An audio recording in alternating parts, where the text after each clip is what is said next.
guys, it's Grace. So the theme for this week is Disney, and I'm really excited about that because I love Disney.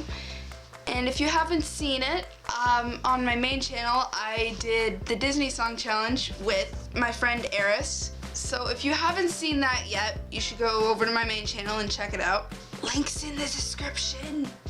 Anyways, so today for the Disney theme, I'm gonna ruin your childhood. So what I have here is a bunch of original Disney stories, so not the innocent Disney movies that you've seen. No, most of these are versions written by the Brothers Grimm. If you don't know what those are, it's basically Disney movies more dark. So let's start out with one of the oldest Disney movies, Cinderella. Cinderella. In the Brothers Grimm version, one of Cinderella's evil stepsisters cuts off her toes and the other her heels so they can both fit into the tiny glass slipper. The prince is notified by little doves that there is blood on the shoe and finally discovers that the true owner is Cinderella. Once the stepsisters realize that they should try to win favor of Cinderella, after all, she will be queen, they attend her wedding, only to have their eyes pecked out by birds. Some other side notes on this story.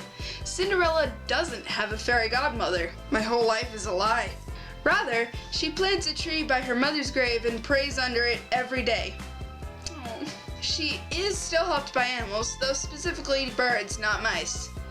Also, she doesn't just lose her shoe because she's in a rush. The clever prince covers the steps in pitch to make her stick to them, but she only loses a shoe in the process. Now, one of my personal favorite Disney movies, The Little Mermaid. The Little Mermaid, some parts align.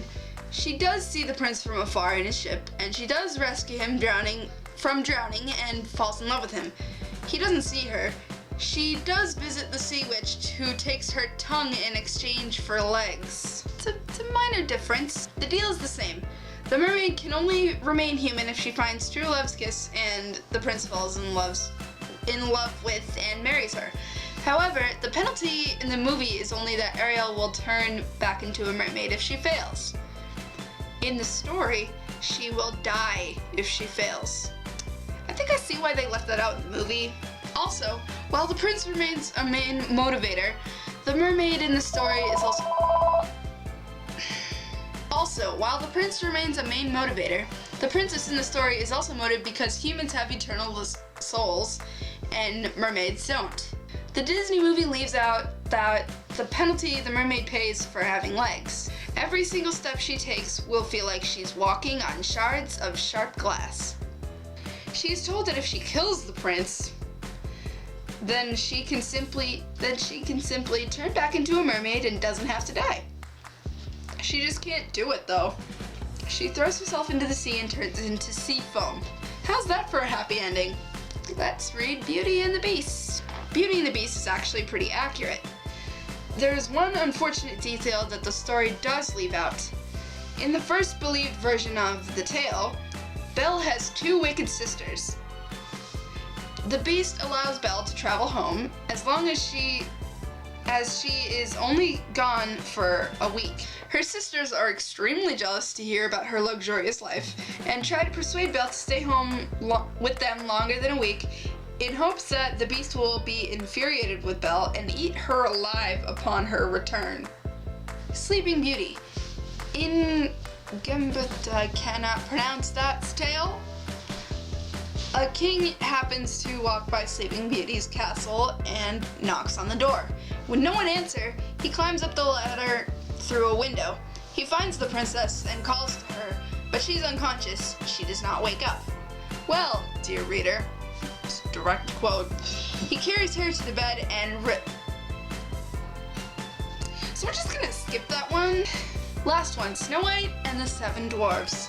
In the Brothers Grimm version, the evil queen's stepmother asks a hunter to take Snow White into the forest and kill her. This also happens in the movie. However, in the story, she asks him to also bring her back Snow White's heart and liver. He can't kill Snow White, and so brings back a boar's heart and liver as well. The queen eats the heart and liver, believing it to be Snow White's. In the book, the queen tries twice unsuccessfully to kill Snow White. The third time, when the queen gives her the apple, just like in the movie, Snow White faints and can't be revived. She is placed in a glass coffin. The prince comes and wants to take her away, even though she is still asleep.